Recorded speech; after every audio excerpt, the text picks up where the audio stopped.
Dear brothers, I am Adama. Continuing our journey, let's go to chapter 2 of book 2 of Telos. In the hearts of many there is doubt, in the hearts of many there are many questions.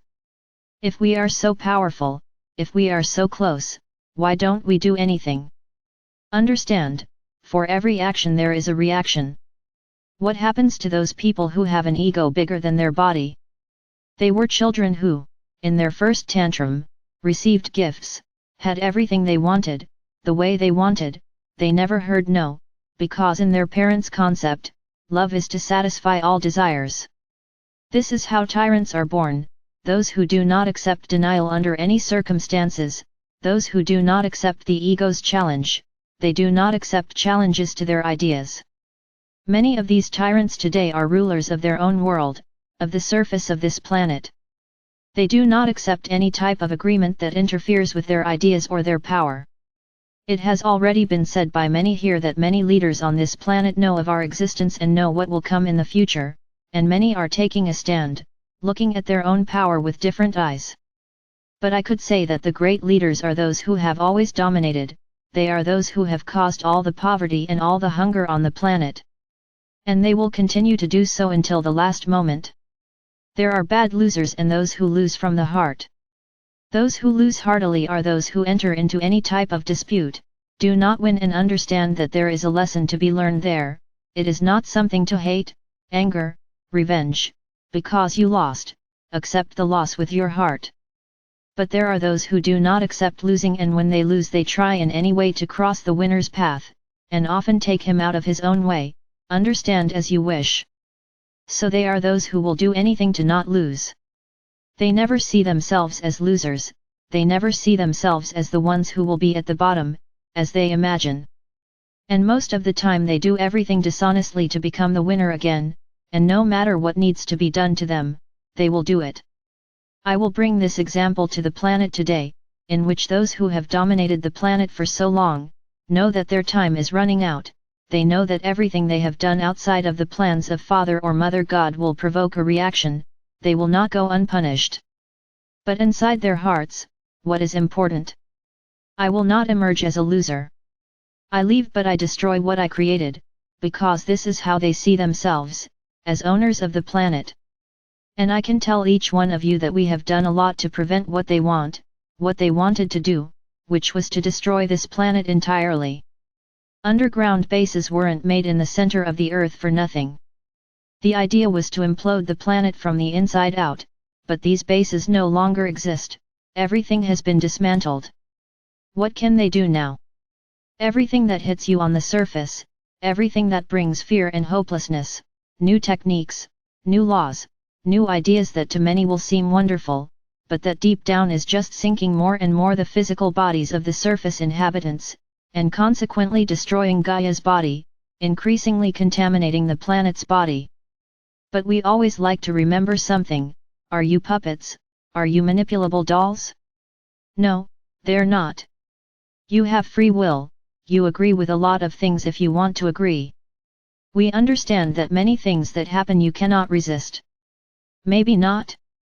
Wouldn't this be the case, a great collective uprising against those who decide against the planet? You have the strength to do this, but you don't believe in your own strength. So they don't think they can change anything, so they simply accept it and then complain. So my brothers, the lessons are there to be learned. We can't just come in and cleanse your planet of everything. The galactic brothers around you have this technology for this almost instantaneous cleaning, but what would you learn? I would say it would be more dangerous than it is today, because you would be sure that you could do anything and everything would be resolved, would give them more power. So we can't do anything except help you expand your own consciousness, so that this expansion makes you question a lot of things, makes you not accept a lot of things. The big problem of humanity on the surface is thinking that it has no power, that because it is one, it doesn't change anything. And I would say that you are very mistaken, because all it takes is for one to think about changing and this consciousness expands. Read about the 100th monkey and you will understand what I am saying. There is a collective consciousness, you are interconnected, all it takes is for one person to actually want to contaminate others, and you form a large, very powerful network of consciousness and action. Do not question us, my brothers, because we do nothing. I can tell you that our work has been tireless, because if we were effectively doing nothing, the planet would have already been destroyed. All their weapons were destroyed, not the weapons you use and know in your dimension, they were very powerful weapons with intense destructive power. So we are doing nothing? The Galactic Brothers who are around destroyed the bases, the ships, everything that was there, but we are doing nothing? Why the question? Because you want everything to come easily, you want to not have work, not need to change, not need to get involved, stay in your little corner just waiting for what happens outside. So I would say that this moment is the moment for those who stand up and act. Anyone who stands still in their corner waiting for things to happen outside without taking any action will be swallowed up by everything that will come. And then you won't be able to get out of this great mud.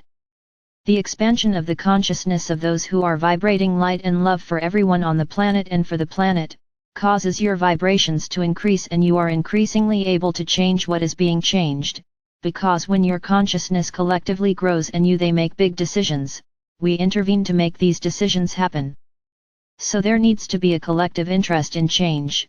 This greatly speeds up the process, and I can say that today the process is very accelerated because you did it, you wanted it that way, but you continue to feel incapable and powerless. Look around, but learn to look. When you look at something, get out of the mud that many of you are still involved in. Get out of the mud and look outside of it, and you will see that you are able to stay outside of it, that when you are inside it you see the world in a way that is totally hopeless, totally without solution, that there is no way to get to this world. That we are talking about. Now if you get out of that mud and look outside of it, you will see the sun, you will see the world that we say will exist, and your heart will rise, and more you will feel strong enough not to go back into that mud, because it will vibrate so high, you will vibrate with so much love in your heart, that you will become light and walk through the mud, you will no longer dive into it. Now if your heart falters, if your heart doubts, you sink again and you will have to go through the whole process to get out of the mud again. So my brothers, there are no miracles. There is no salvation like a rescue. Salvation will have to come from each of your own hearts. It will have to come from what you believe. It will have to come from your changes, it will have to come from your desires. This will all rescue them from that mud. The choice, my brothers, to be in the mud or out of it is up to each of you. There is no way to be in two places, either you are there or you are out, because when your bodies become light they are expelled from the mud, now all it takes is a wait for the body to dive in its entirety. There is no middle ground, there is no way to be half there, half out. Look at everything with love. Every problem that appears, look at it as an expansion of collective consciousness about a fact that was previously hidden, no one knew about. It's not getting worse, it's just being revealed. And if people are becoming violent, it is because they do not have love in their hearts, it's because they don't know how to deal with their own lowest possible desires. And to fight against them, they fight against the world. It may be that one day they wake up and realize how wrong they are, that the path is not revolt. There is only one way out of the mud, love, for everything and everyone.